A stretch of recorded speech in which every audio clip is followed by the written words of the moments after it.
দিলেন, ইয়া নারু কুনি বারদাও ওয়া সালামান আলা ইব্রাহিম। আগুন আমার ইব্রাহিমের জন্য শান্তিদায়ক, ঠান্ডা হয়ে যা। ইব্রাহিম আলাইহিস সালাম জ্বলছেন, পুড়ে গেছেন।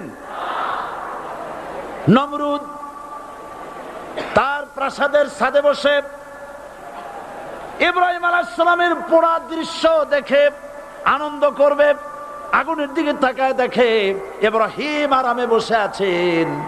পোড়া তো দূরের কথা, জামাও পড়ে নাই।